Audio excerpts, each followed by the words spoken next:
প্রথম স্থান অধিকার করেছে নুরানি বিভাগের আদিব হাসান।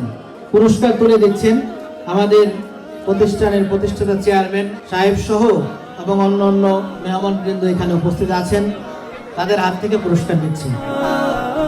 দ্বিতীয় স্থান অধিকার করেছে ফারজিন হাসান। তৃতীয় স্থান অধিকার করেছে আলহা উদ্দিন আরাফাত। আলহা উদ্দিন আরাফাত।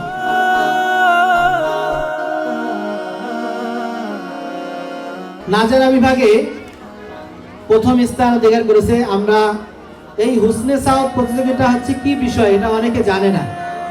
বিষয়টা হচ্ছে কোরআন তেলাওয়াত শুদ্ধ এবং সুন্দর কণ্ঠে, শুদ্ধ এবং সুন্দর কণ্ঠে যার কণ্ঠ যত ভালো হয় সেই প্রথম স্থান অধিকার করতে পারে এবং তেলাওয়াতও শুদ্ধ হতে হয়। তো নাজারা বিভাগে আমরা দুটি গ্রুপ করেছিলাম, যে একটি গ্রুপ আলিফ এবং বা। আলিফ গ্রুপে প্রথম স্থান সিফাত আলী, প্রথম স্থান আরেকজন তথা একই নাম্বার পেয়ে প্রথম স্থান আরেকজন অধিকার করেছে জুনায়েদ হোসেন। দ্বিতীয় স্থান অধিকার করেছে আবিদ শেখ। আবিদ শেখ আলিফ গ্রুপে আবিদ শেখ। তৃতীয় স্থান অধিকার করেছে নওরাজ হাসান।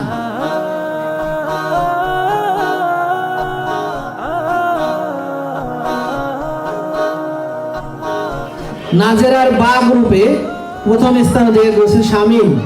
তৃতীয় স্থান অধিকার করেছে আমির হামজা ছোট। তৃতীয় স্থান অধিকার করেছে, দ্বিতীয় স্থান আরেকজন আছে এখানে একই নাম্বার পেয়েছে আফনান আয়ান। দ্বিতীয় স্থান আফনান আয়ান।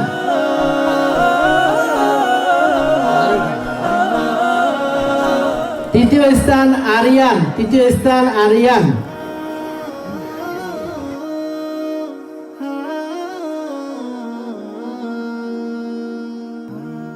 হিফজ বিভাগ থেকে প্রথম গ্রুপ তথা আলিফ গ্রুপে প্রথম স্থান অধিকার করেছে মোহাম্মদ তাজ মোল্লা। এরপরে প্রথম আরেকজন অধিকার করেছে একই নাম্বার পেয়ে নাইমুল হাসান। প্রথম স্থান আরেকজন আছে নাইমুল হাসান।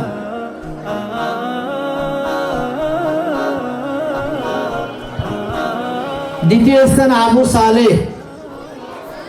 দ্বিতীয় স্থান আবু সালেহ। তৃতীয় স্থান এস এম রাশেদুল ইসলাম। তৃতীয় স্থান আরেকজন আবরার আশরাফি।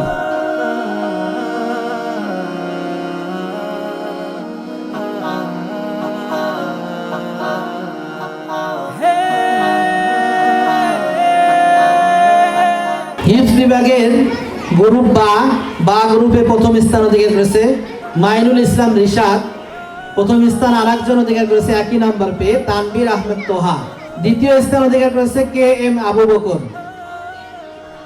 তৃতীয় স্থান অধিকার করেছে ইরফানুল হক। ইরফানুল হক।